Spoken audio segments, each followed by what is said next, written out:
A team that made a lot of moves at the trade deadline was the St. Louis Cardinals, bringing in tons of arms and a couple interesting position players. We hopped on with JD from Locked On Cardinals to talk about it. You are Locked On MLB Prospects, part of the Locked On Podcast Network, your team every day.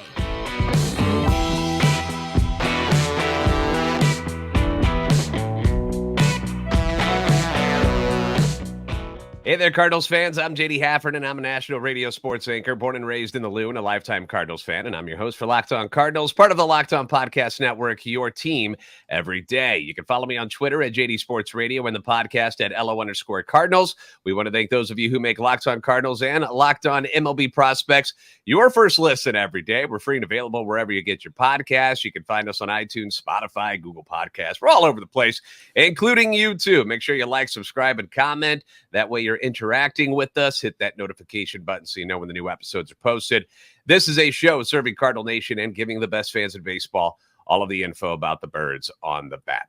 So the trade deadline just went down. By the way, Lindsay, it's been a busy time for you. You had the draft where you had to go and scout a bazillion people, and then you get to the trade deadline, which just went down, and you have to talk about all those people getting traded to all sorts of different places and teams. So I appreciate you taking time out to join us this week, buddy. Yeah, the month of July is a long one for us over here at Locked On MLB Prospects. But thankfully, in August, everybody's focused on the races, you know, who's going to win the divisions and things like that. So we can kind of take a little bit of a break, and then we jump back into it for the offseason. Yeah, well, unfortunately for the Cardinals, there is not a lot to be excited about as far as a chance to go to the playoffs this year. One of the few years in a long time where they haven't been relevant. So this was a sell year for St. Louis, which is something that's a little bit different for the franchise and for the fans for sure, because they're not used to this. And so it was a little bit odd to see them having to ship out guys that they've known for years, and then you get guys coming back to you that you have no idea who these guys are. You know, these aren't the major league trades where you're swapping a starter for a slugging outfielder from another team or something like that. These are all prospects that the Cardinals had coming back to them in these trades. And we knew that from the outset, pitching was going to be a major thing that John Mozeliak and the Cardinals were targeting, and that's exactly what they went after. They added some other pieces as well to go along with a couple of infielders, but I want to focus on the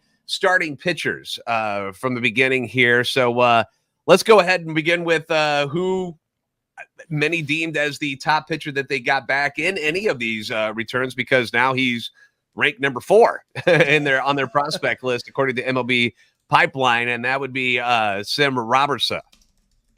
Yeah, he was a really interesting one. We don't have very many of these guys that are from other countries and things like that, so that was always fun. But no, coming from the Blue Jays, very much a fastball, slider, changeup kind of guy. Fastball sits low 90s. It's not the greatest velocity in the world. I do think there's some room to improve the velocity, and that's obviously something that is big in this game. Slider isn't a true sweeper, but it's kind of sweepy. Also has a cutter and a curveball. The big thing here is he's got good control, and the stuff itself is good. You're just looking at if you can increase the velocity on all of these pitches a little bit, it feels like you can unlock the next level of performance. Looking at what he did in Double-A for the Blue Jays, like a 4.06 ERA in 88 2/3 innings. Striking out just around 9 guys per 9 innings, walking just over 3 guys per 3 innings. But I think the missing velocity comes up. It is evident in the home run numbers. He gave up 14 home runs in those 88 2/3 innings. And a lot of that, when you go back and watch, is where he's trying to change velocity from, let's say, a changeup or a cutter to a fastball. And the velocity difference isn't quite enough to keep the hitter from barreling it up. And so, again, the stuff is good. It's just you need a little bit more, a few more ticks of velocity. And I feel like the Cardinals can develop that. We saw what Matthew Liberatore was able to build over the offseason. I feel like Sem Robberse is another guy who can do that. And I misspoke there, actually. He ended up landing at number 6 on their prospect list at MLB Pipeline. The guy that actually jumped up all the way to number 4 is the next guy we're going to talk about here, and that would be the one of the guys they got from the Rangers, which is Tekoah Roby. Yeah, and he has had a similar stat line to Robberse as far as, 2-3, ERA of 5, but he's striking out more guys, he's walking less guys, and he's giving up less home runs. He's got 50 strikeouts in 46 innings, so it's like 9.7 per 9. He's only got 12 walks, so just over 2 walks per 9 innings, and only 5 home runs. The big thing for me, it's very much a power profile, right? Fastball, power slider, and then he has a vertical breaking curveball. So when we're kind of looking at it from the prospect side, we're looking at what can you do well. You've got good velocity on the fastball. He can touch 97 with it, and he can throw it up in the zone, which is really, really useful. He can kind of elevate it. It has good carry. That's the swing and miss pitch that he really does well. And something that I've talked on the show before about, so many of these Cardinals pitchers in the past have not really had that swing and miss fastball. The curveball sits in the low 80s. Again, it's a vertical breaker, so it moves opposite of the fastball, but they disguise really well. And then the slider, power slider, it's in the mid 80s. It's a different velocity from the curveball, which I always love that velocity difference there. But he doesn't have the best command of either the curveball or the slider. And so he can't always throw them for strikes when he wants to. And so a lot of what he does is the fastball is going to be a strike. I mean, he's pretty good at throwing that for a strike. But the curveball and the slider, a lot of what he ends up doing with it is he's hoping you chase it because he can't always land it for a strike. Now, so far guys have been doing that. Guys have been chasing it, so the walk numbers aren't bad.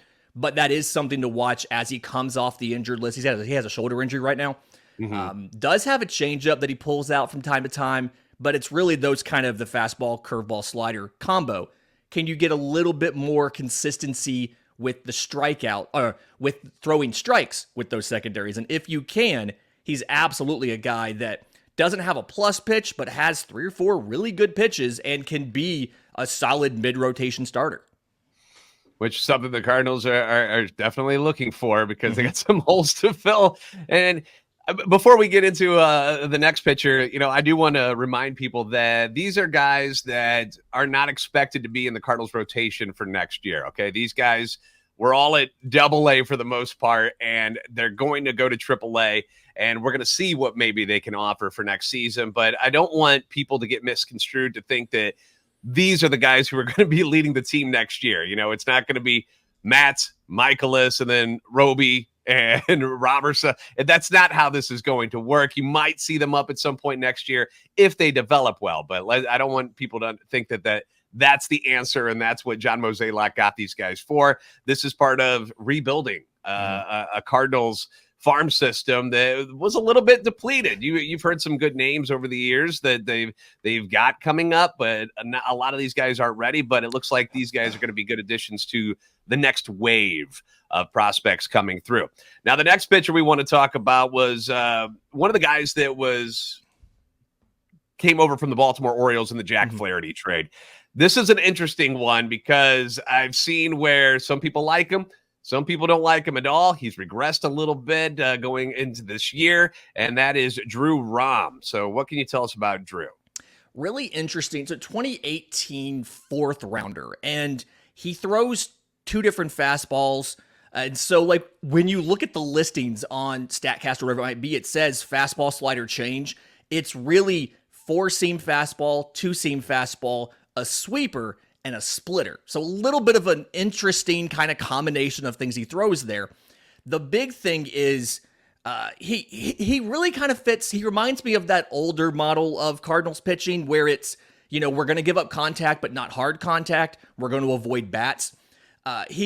What I love is he can throw the breaking pitches to either side of the plate. And whenever you look at a sweeper, one of the big conversations behind that is it's really hard to throw it to guys of the same handedness. And he's a lefty, but he can throw it to fellow lefties and still land it for a strike. The splitter is very good as far as it is hard for batters to square it up. And then same thing with that 2-seam fastball. So it's not the most overpowering stuff velocity-wise. He's sitting low 90s.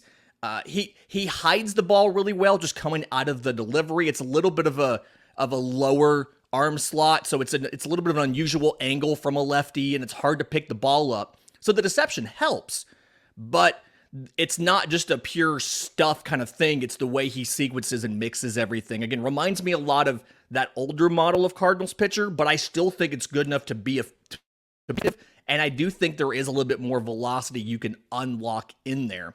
It's however he improves the command, that's going to determine the true ceiling for Drew Rom. It's just something, if he's not walking guys, he's at 4.8 walks per 9 innings in AAA this year. You know, the ERA is like 5 and change. And it's because he gets into a bad count, he has to throw a strike, and they have a chance to hit it. And so if he can work on the command and just be a little more consistent with getting ahead of batters, he's going to be a pretty good pitcher. The question is, can he do that? Yeah, and he's been very successful until this year. That's the one thing you have to look at, too. And it's like what you said, it had a lot to do with his control. And he was very good at not walking people. And then this year it's been a problem. And that's something that they'll have to tinker with and figure out a way to get him back on track. But until this year, he seemed like he was on a pretty good projection to reach the Orioles sooner rather than later. So it's not that he is a bad prospect. I thought it was a little odd that after the trade went down and he was number 18 in the rankings for the Orioles, who have a better farm system than the Cardinals, then he gets into St. Louis's system and he drops all the way down to number 26, which was a little bit odd. But rankings are rankings and they can be altered, and maybe MLB Pipeline hadn't updated things in a little bit. There's different reasons for that, but I don't, again, want people to think that Rom is some scrub that is on his way down. No, he's just had one bad year. It does happen. Yeah, and we oftentimes see some of those control issues come around when a guy is changing some of their pitch mix or they're changing the shape of their pitches. Yeah. And so we can kind of see, he used to, like, it was more of a slurve than a true sweeper before this year. And so, like, when you make these changes to these pitches, you sometimes see the command issues come up like that briefly, and you have to get that worked out and get back to where you were. And historically, he's been pretty good with it. So I feel like he's going to get back there sooner rather than later. It's just a question of, does he do it this year? Does he take most of next year to get that done? What's the time frame on it? But he obviously has had a history of throwing strikes in the past. Yes. All right. So those are some of the top pitchers that have come over to the Cardinals system. Now we're going to talk about a couple of the infielders and the other pitcher that was part of this Orioles trade for Jack Flaherty. That it was kind of funny because when the initial trade was announced, this guy's name wasn't part of it. And then later on it trickled out, and some people feel that he may be the steal of that entire trade. So find out who that is. We'll talk about that next on Locked On Cardinals and this crossover episode with Locked On MLB Prospects. eBay Motors, for a championship team, it's all about making sure every player is a perfect fit. It's the same when it comes to your vehicle. Every part needs to fit just right. I've said it once before. I'll say it over and over. You can't just go out and find parts, mush them together, and expect your car or whatever automobile you have to run smoothly and go well and last a long time. It's not going to happen. So the next time you need parts and accessories, what you do is head over to eBay Motors. With eBay Guaranteed Fit, you can be sure every part you need fits right the first time around. Just add your ride to My Garage and look for the green check to know that the part will fit, or you get your money back. Because just like in sports, confidence is the name of the game. When you shop on eBay Motors, you want to believe that what you're getting is the proper part and is going to fit your car perfectly. And with over 122 million parts to choose from, you're going to be back in the game in no time. Don't get stuck on the sidelines with a busted up vehicle. After all, it's easy to bring home a win when the right parts are guaranteed. Get the right parts, the right fit, and the right price on ebaymotors.com. Let's ride. Eligible items only. Exclusions apply. Once again, we're joined by Lindsay Crosby from Locked On MLB Prospects. We are talking about all of the guys that just came over to the Cardinals farm system. I know it's quite a list to go through, but that's a good thing. It's a good thing that the Cardinals, at least in my opinion, were able to get a decent haul of prospects in return for some of these guys that more than likely are not going to be back with the Cardinals. They wanted to test free agency, and that's just it's the smart thing to do. It's good business to get at least something back. And it appears that the Cardinals got a couple of infielders back that have a bright future. Most people thought that they were going to target pitching. Those were the words of John Mozeliak, but they were also able to snag a couple of infielders here. Let's start with the hitter that they got from the Texas Rangers, Thomas Saggese. Lindsay, what can you tell us about Thomas? He's one of those guys that, if you look at what he did this year, the stat line is fantastic. 94 games between AA and AAA in the Texas system, 314, 380, 511. 15 home runs, 40 extra base hits in 94 games, with 35 walks to 98 strikeouts, 8 to 10 on stolen bases. The thing to know, true infielder, he's played at every position in the infield, right? He's played first, second, third, and short. I think he's probably best at second base. The speed isn't fantastic, right? So you're looking at a second baseman. He does have enough arm to fill in at third, but you'd obviously rather have him at second. And then he's not, there's no single carrying tool, right? Everything he does is average, maybe a little bit like speed, maybe a little bit below average. So there's no single carrying tool like there is with César Prieto, but he's going to be a real good ball player. He's one of those, he has the really good instincts, he has the baseball IQ, and he just does some of everything pretty well. He actually won the award in the Texas system last year for, I think they call it, it's for like representing their core values well. Like he's just a good person, a good ball player. And again, not exceptional at anything, but very well-rounded. Could play all over the infield if you need him to on a fill-in basis, and is going to be a reliable hitter. I mean, he's the kind of guy that he probably bats in the bottom third of your lineup, but you probably have a harder time than you expect finding somebody better than him to take his spot. Like that's the kind of guy that Thomas Saggese is.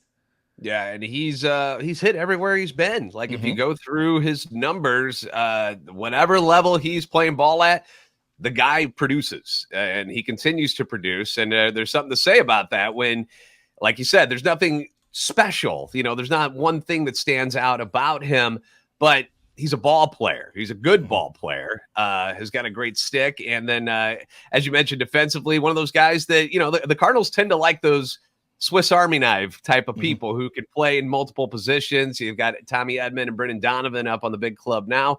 They can do that. And Saggese seems to be somebody similar in that aspect where you'll be able to move him around the infield a little bit. And he's never going to be a superstar when it comes to the glove, but he's got a bright future and has already started slugging in the minor leagues. Just had a good night the other night for his new affiliate with Springfield. So we're looking forward to seeing what Saggese can bring to the table. You mentioned César Prieto, who was another part of the Orioles deal for Jack Flaherty. I got a lot, when this trade went down, a lot of Baltimore Orioles fans were coming into our chat telling us how bummed they were that they just lost this kid. He's a Cuban, and he's already 24 years old, but he's done some pretty big things already in his career before getting to the States. Yeah, I mean, it's something. He was... What was it? He was in the middle of a Cuban National Series record, like 44-game hit streak when he defected. Like he's probably the single best hit tool that was moved at the entire deadline. And I think that's part of the reason why Orioles fans were so sad to see him go. We have advanced statistics for AAA. Like we have a version of StatCast for AAA. And so in zone contact, so if he swung at a pitch in the strike zone, greater than 90% contact, which is one of the best marks in all of AAA, and contact as a whole for any swing of almost 90%. And like that's the big takeaway is he's aggressive at the plate, but he's got really good contact ability to make it work. Now, the power isn't amazing. He's got 6 home runs in 85 games right now. Slugging's .475. But it's something where defensively, he gives you options. He has a good enough arm to play third base. It's not massive, but good enough to play third base. The hands are good. He can play second, as well as he doesn't chase a ton. So offensively, he's going to get on base a lot. He's got 23 walks to 27 strikeouts in 85 games. The big thing is like he's going to put the ball into play and give you an opportunity to advance a runner, give you an opportunity to get a base runner, whatever you need him to do. And one, like I said, the most advanced hit tool that got moved at the deadline. Very excited about him. The question's going to be if these guys hit the bigs at the same time, who plays where, because obviously first and third are a little full right now. I think when first base opens up, Nolan Gorman's probably going to get kicked over there.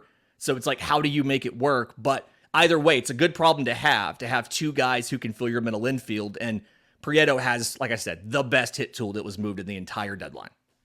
And watching video on him, I said this in the podcast earlier this week, that he reminds me a little bit of Brendan Donovan, the left-handed swing from that side of the plate. Yeah. And Donovan's been able to add a little more pop to his game this year, and that's what his swing kind of reminded me of. And again, it's another one of these guys who can play multiple positions.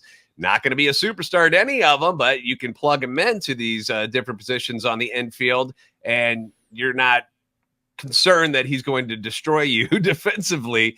But yeah, again, the Orioles fans, when they're coming to you telling you like, man, you guys got a baller here. This is somebody that we really liked and we were hoping to see one day.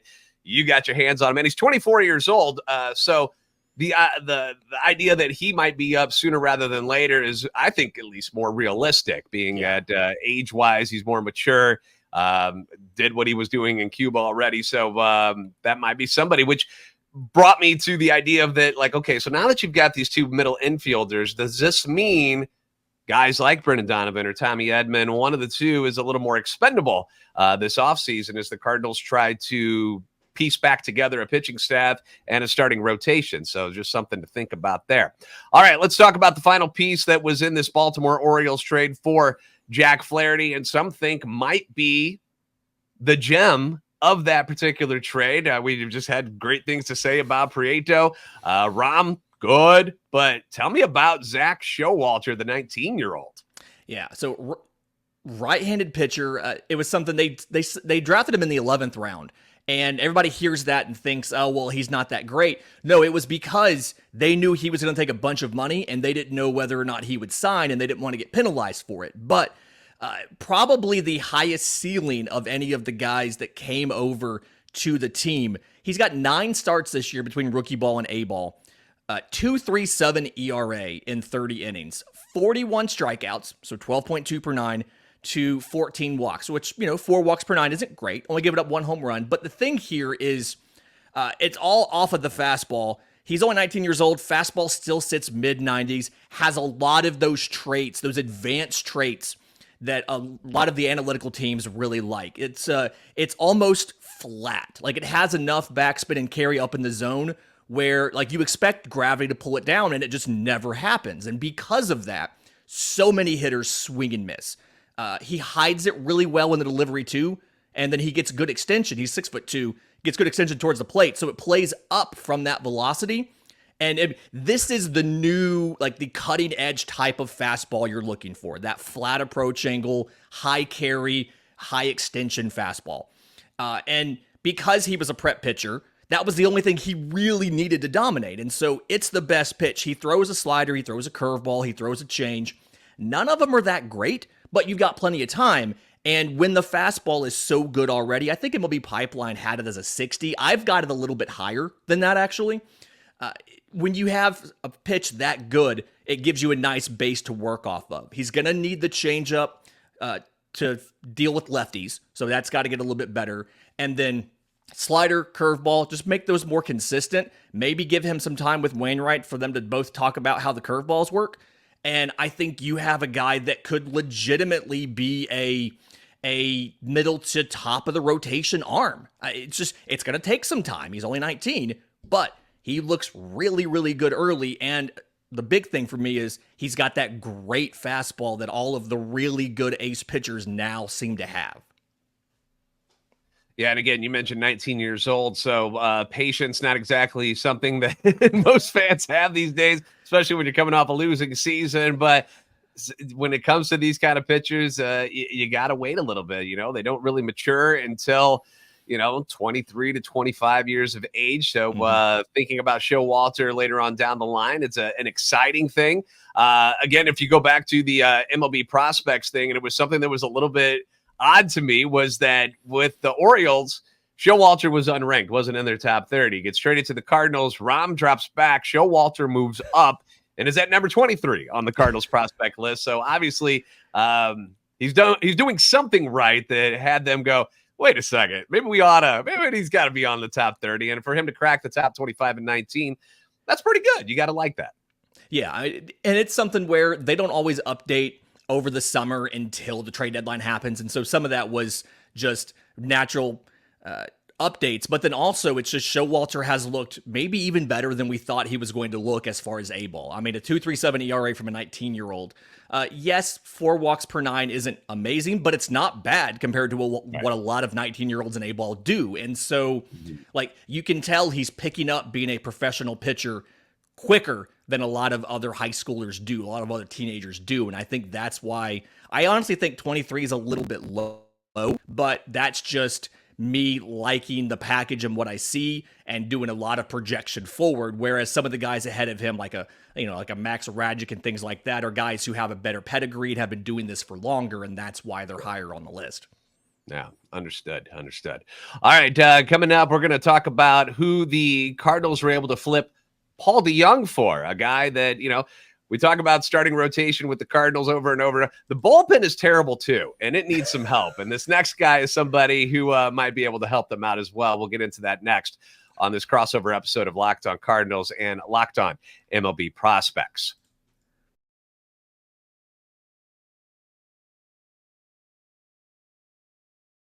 I want to thank all of you for making Locked On Cardinals and Locked On MLB Prospects your first listen every day. Be sure to leave comments for us on our YouTube channel as well as on Twitter anytime you want. You've got our Twitter handles below our faces, our beautiful faces. So if you guys want to hit us up, feel free to do that. We're always happy to interact with you guys each and every day. It's part of the fun of this whole gig. All right, so Cardinals, in my opinion, got a little bit lucky that, and you never wish injuries on anybody, but Bo Bichette, night before the deadline, tweaks his knee. He's hobbling around, and the Blue Jays are like, oh, boy. Now what do we do? Got to do something. Cardinals have a veteran shortstop with some pop. He's got an option next year that most likely the Cardinals were not going to pay him. There was a club option in Paul DeJong. Very good glove. Has had his ups and downs in his career. And we were all just kind of hoping that they could find a spot, find a team that Paul DeJong would fit on so he'd get a chance to be a part of the postseason, because they got that guy Mason Wynn coming up, Lindsay, who's just tearing it up at AAA. And it looks like he's going to be up on the Cardinals big league club at some point before the end of this season. So we've got to find a home for Paul DeJong. Toronto has the Bo Bichette injury. They find out that they can make a deal together, another deal, the third one that Toronto and St. Louis were able to come up with over an 11-day span. So they flip him for a relief pitcher by the name of Matt Swanson. Now, what can you tell us about Swanson, Lindsay? Big boy, 6'5", 235.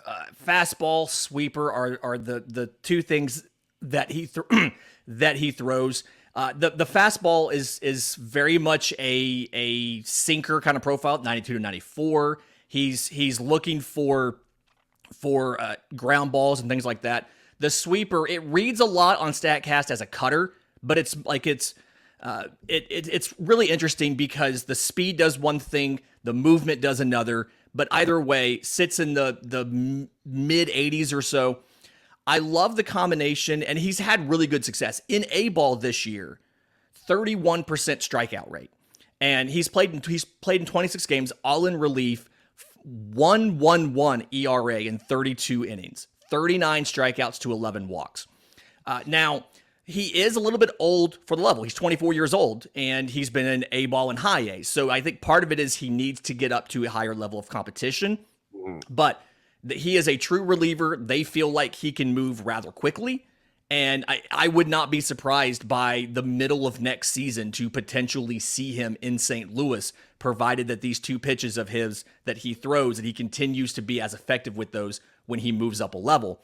And then the other guy that came back in some of these deals, one of the three, and I somehow didn't include him earlier, but was Adam Kloffenstein.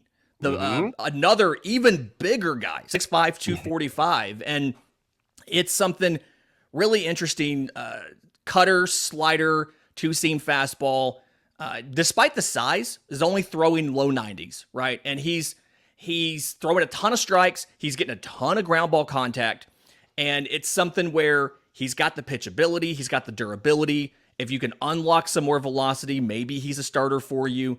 But it's not always swing and miss stuff. It's kind of, you got to have a good defense behind him. And John Mozeliak's talked about they want to go with more swing and miss pitching. So I don't necessarily know if he'll end up being a starter. He may be a reliever simply because he's not getting tons of swing and miss. But two guys there that, one a true reliever, one that might be a reliever, but both of them could move up rather quickly because they've had some great results so far. All right, so let's get your final thoughts on what the Cardinals did. What I gave them a B grade on everything involved. I did not have any thoughts that they were going to get some, top 100 prospects from any of these teams for guys, again, who are rentals. Okay. Most of these guys are probably not going to be with these teams past the season. They're going to test free agency. And unless the other teams want to buck up, they're going to move on. So you couldn't expect elite prospects in return. But from everything I've seen, it seems like John Mozeliak was able to get a nice haul, replenish the farm system. And then some of these pieces can be used for trades to get major league ready pitchers for next season. What in your mind do you feel that the Cardinals deserve grade wise as far as all of these moves combined? I think it's a B. And to me, I think it's a B because you didn't move anybody who had additional years of control, right? Everybody was a pending free agent. And so that does limit the return somewhat, but you got good quantity. You got plenty of guys. You got good quality as far as guys that have ceilings, that are promising, that can be better than who you have at the major league level. And like you said, you're well positioned now because some of the outfielders didn't necessarily get moved to Dylan Carlson or Tyler O'Neill or whatever. Now you have the ability in the offseason to take a guy or two, package them with somebody existing on the roster to make a bigger move. Like Saggese and Prieto, there's a really good possibility that one of those guys ends up getting moved. So simply because you have so many options in the middle infield. And so you got guys that either can add to your major league roster. Like if Prieto gets up there, he's probably the best pure hitter outside of Goldschmidt and Arenado on the roster. But you got guys that can be packaged with other current players to be moved to improve, or should be able to make their way to the major league roster in the next season and a half for the most part with the guys like Robberse and Roby. Wait a second. You like him better than Jordan Walker? Come on now, Lindsay Crosby. Listen. Prieto has a very, very, very good hit to it. Does Walker have a better combination of power and hit? Yes. And Walker has a very good hit. Walker's on my fantasy team. I like Jordan Walker. I think César Prieto is a special talent with the hit tool. No. And that's just something that hitters are born, not made for the most part. And he's one of those natural born hitters. And that's a really hard, that's the single best tool of any player that was traded at the deadline. So I like to hear that. And again, we mentioned the offseason trades. This was what I like to call a jump start on getting things moving in the right direction for the Cardinals. This was not a trade deadline that was going to fix the Cardinals for 2024. The John Mozeliak's got a lot of work to do, but now he's got more pieces. He's got more bites at the apple that can lead them into a better spot for 2024 with, as you mentioned, guys with more control that can get them major league pitching, guys like Dylan Carlson, Tyler O'Neill, and, Nolan Gorman's name has been thrown around as well. Personally, I don't want to trade him. I like everything that he brings to the table. He's still very, very young. Heck, he's younger than Prieto. So guys, remember that. But John Mozeliak's going to have some decisions to make. They've got free agency coming up. There's a lot of big pitchers that are going to be available that they can try to sign. I'm not going to say that they're going to nail down Max Scherzer and Aaron Nola for the starting rotation next year, but there's some good guys who are going to be available, and I really don't feel like this team is that far off from contending again in the NL Central. They've had a horrible record in one-run games this year. And if you cut the blown saves from the bullpen, just cut them in half, because no club is not going to blow saves. But you cut those in half because they lead the league with 24 of them. If you cut that in half, where are you now? You're much better than where this team's record is at this given time. But you're right up there in contention with things that are going on in the wild card. So Cardinals fans, don't lose the faith. I know none of these guys are Jackson Holiday or any of these number one prospects, but they're very good. and I trust Lindsay Crosby's information here that the Cardinals are headed in the right direction. Yeah, these were the trades that needed to happen. These were the right types of players to get for the most part. They've got either the swing and miss stuff already or the potential to get better swing and miss stuff than what they have. These were all good trades. You should be happy about the way that this has restocked the farm without costing you any long-term assets and positioning the Cardinals to be competitive as soon as next year if free agency goes right. All right. The Cardinals battle the Rockies tonight, and you can catch every pitch of the Cardinals hometown broadcast with SiriusXM on the SXM app. Lindsay, appreciate your time as always, my friend. I hope you can get some rest after this whirlwind of drafting and trading and prospects everywhere. But we appreciate your insight on what's going on with the Cardinals organization. I appreciate you, pal. Thanks for having me.